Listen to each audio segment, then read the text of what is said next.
BRT ወይም የፈጣን አውቶቡስ ትራንዚት ምንድን ነው?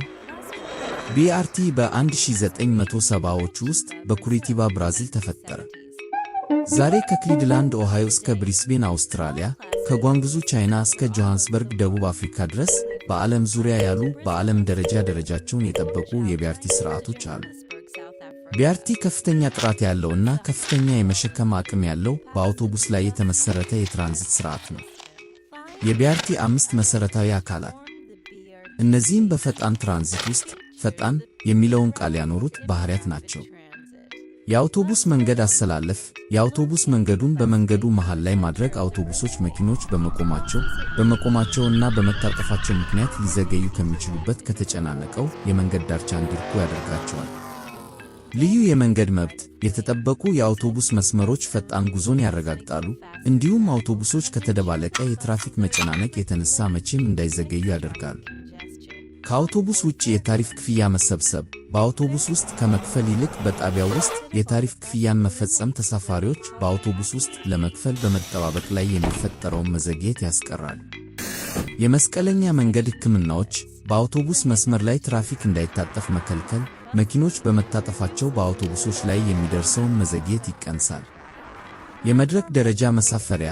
ይህ ለሁሉም ተሳፋሪዎች ፈጣን እና ቀላል መሳፈርን ይፈቅዳል። ይህም BRT ለተሽከርካሪ ወንበሮች፣ ለአካል ጉዳተኛ ተሳፋሪዎች፣ ለሕፃናት ጋሪዎች እና ለጋሪዎች ሙሉ በሙሉ ተደራሽ ያደርገዋል።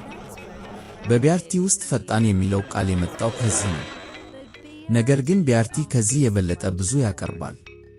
BRT በተመሳሳይ መስመር ላይ እንደ ኤክስፕረስ እና የአካባቢ አገልግሎቶችን የመሳሰሉ ተለዋዋጭ አገልግሎቶችን መስጠት ይችላል።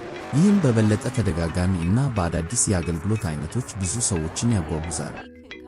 BRT ረጅም ርቀቶችን በፍጥነት መሸፈን ይችላል።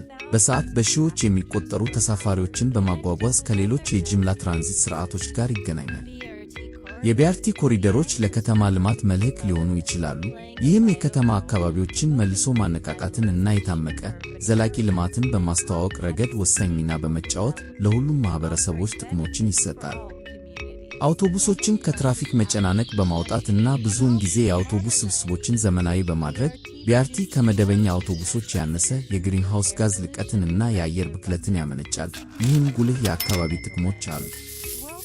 በዓለም ደረጃ የደረሰ BRT በሐዲድ ላይ ከተመሠረቱ ሥርዓቶች ጋር ተመጣጣኝ የሆነ የፍጥነት፣ የመሸከም አቅም እና የተሳፋሪ ምቾት እና ምቹነት ደረጃን ያሳካል። ነገር ግን ከወጪው በጥቂቱ ብቻ ሊገነባ ይችላል። ዓለም ተጨማሪ መኪናዎችን አትፈልግም፣ ነገር ግን ተጨማሪ የትራንስፖርት አማራጮችን እና የላቀ ተደራሽነትን ትፈልጋለች። እግረኞች፣ ብስክሌተኞች እና የትራንዚት ተጠቃሚዎች በጎዳናዎች ላይ ቅድሚያ ሊሰጣቸው ይገባል።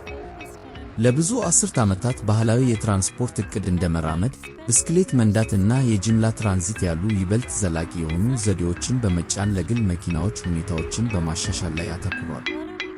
ከሁሉም በላይ እኛ ለማንቀሳቀስ እየሞከርን ያለነው መኪናዎችን ነው ወይስ ሰዎችን?